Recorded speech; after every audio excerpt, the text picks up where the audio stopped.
Hi guys, এখন আমি আছি দীঘাতে, একদম সমুদ্রের সামনে।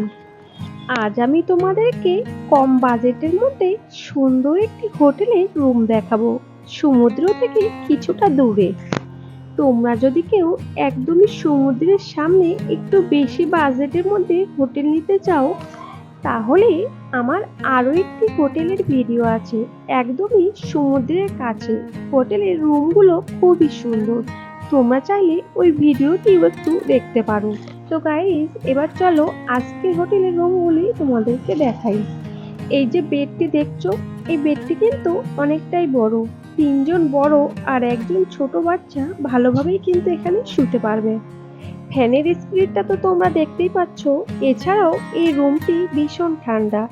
তোমরা যদি চাও এই রুমটি এসি রুম হিসাবেও নিতে পারো, এছাড়া নন এসিতেও নিতে পারো। এই রুমটির মধ্যে দু রকমের ব্যবস্থা আছে। নন এসি রুম নিলে 600 টাকা পড়বে পার ডে ভাড়া, আর এসি রুম নিলে পার ডে ভাড়া পড়বে 1200 টাকা। ওয়াশরুমটি কিন্তু অনেকটাই বড় আর একদমই পরিষ্কার পরিচ্ছন্নই আছে, তোমরা দেখতেই পাচ্ছ। আর যতটুকু প্রয়োজনীয় জিনিসের দরকার সব কিছুই আছে। ও সরি, একটু ভুল বললাম, গিজারটা কিন্তু নেই।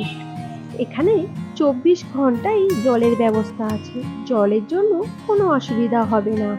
তো চলো তোমাদেরকে এই হোটেলেরই আরেকটি রুম দেখাই। রুমগুলি কিন্তু একদমই ছোট নয়, অনেকটাই বড়। বেডের পাশে দেখতে পাচ্ছ কতটা করে জায়গা আছে। এটি নন এসি রুম। এই রুমটির এখন পার ডে ভাড়া চলছে 600 টাকা। রুমটির ভিতরে চারিদিকটা আমি তোমাদেরকে দেখাচ্ছি, তোমরা একটু ভালো করে দেখে নাও। এই যে দেখছো একটি টিভি, সুন্দর একটি ড্রেসিং টেবিল, ড্রেসিং টেবিলের পাশেই আলমারি আছে, এখানে জামা কাপড় রাখতে পারবে। আর এই যে খোপ খোপ দেখছো ছোট ছোট, এখানে জুতো আর টুকটাক জিনিসও রাখতে পারবে। এই যে বেডটির দুপাশে দেখতেই পাচ্ছ কতটা করে জায়গা আছে। আর এই রুমটি কিন্তু একদমই পরিষ্কার পরিচ্ছন্ন ফ্রেশ রুম। কোথাও ড্যাম পড়া, বাজে গন্ধ বা দেয়ালে রং ওঠা কিছুই কিন্তু নেই। এটি রুমের সাথেই আছে ছোট্ট একটি বেলকনি।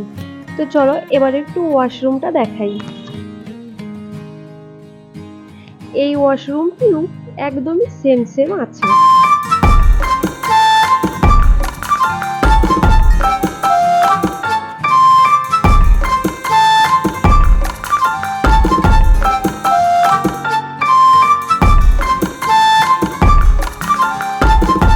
তো গাইস, রুম দুটি তোমাদের কেমন লাগলো কমেন্ট করে কিন্তু জানাতে ভুলো না।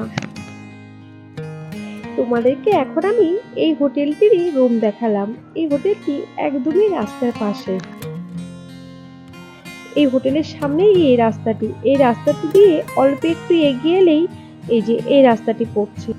এই যে সাইকেলটি যাচ্ছে দেখছো, এই রাস্তাটি দিয়েই সামনে অল্প একটু এগিয়ে গেলেই সমুদ্র পেয়ে যাবে। পায়ে হেঁটে যেতে সময় লাগবে 2 থেকে 3 মিনিট মতো। এই যে সোজা এই রাস্তা দিয়ে চলে গেলে একদম সমুদ্র পেয়ে যাবে।